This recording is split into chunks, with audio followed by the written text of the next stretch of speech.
naman po kayong ibang gagawin dito kundi ang higa-higa lang. Katulad nito kanina si Kuya nakahiga. Ayan. Lakad-lakad lang. Or sa mga mahilig po magpapawis. Yes, magpapawis, mag-exercise, yung mga ganyan. Dito sa iba, ay dito sa kabilang side, iba yung view. Pag inikot ko po kayo, iba dito. Ayan o. Dahil nga po ay medyo ano siya, madilim dito sa kabila. At dito sa may unahan, ayan yung Star City. So na nga medyo ano dyan. Hindi ko lang po alam kung saan banda yan at may sunog po.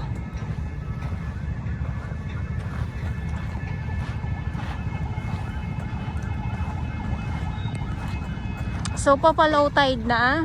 Ayan, maraming salamat sa ating mga Manila Bay Warriors na paulit-ulit ko po binabanggit yan.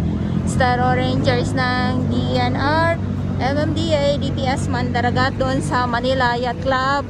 At sa ating mga volunteers, maraming salamat po. Yung ating mga security guard na araw-araw din po na nagbabantay at ang ating mga kapulisan.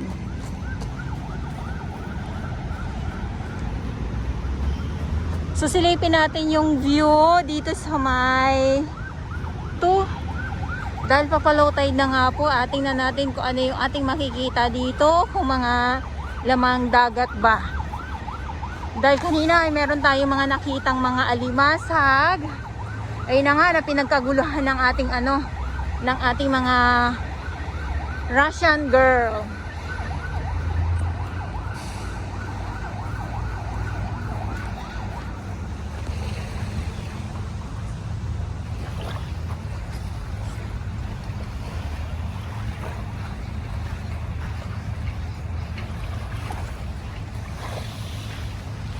Naku, may At itong dalawang bagets na ito, ano kayang nakukuha nila? Halaan. Ano ang nakukuha nyo, be? Shell. Ha? Shell. Ay, ito halaan. Ano yan? Ayan, oo. Ayan. Oo nga, may sunog dito sa, tulad nga na nabanggit ko, may sunog na nagaganap dyan sa may unahan, oh. Yan yung itim na yan.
So dahil ay hapon na, so ito yung inaabangan natin ang sunset. Yes, yung sunset at dito sa kabilang side, sa 2 ay ang daming lumot.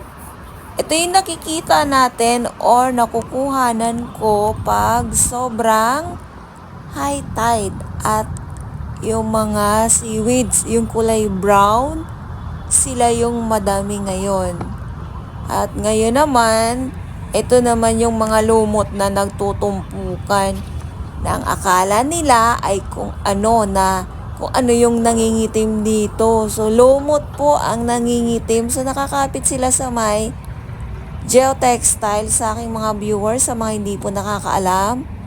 Ayan, so kita po natin talaga pag sobrang low tide, ito yung ating nakikita. At pag high tide, hindi natin alam kung ano yung nasa ilalim ng dagat at mapapasabi natin na basura yung nasa ilalim. Hindi siya basura kundi lumot po siya. Kaya ito yung update natin ngayon dito sa Manila Bay Dolomite Sun at ulitin ko lang po, ngayon ay February 30, 2024. Maganda na naman yung sunset. Ayan. So yung view na yan ay papunta ng 1. Phase 1 ng Dolomite Sun pero nasa phase 2 tayo ng Dolomite. Ayan. So baka na naman nahilo na naman po tayo. Good afternoon po sa inyong lahat at advance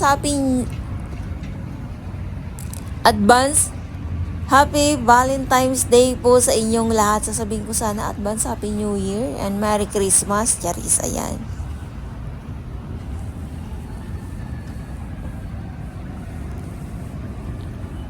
So pag sobrang yung lawak talaga ng pagka-low tide niya, ang makikita naman natin ay hindi lang mga lumot, seaweeds, kundi mga halaan naman po.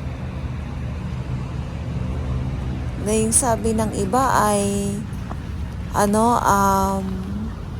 tinatanim lang or hinahagis lang daw yung mga halaan para magkaroon dito sa loob ng Dolomite.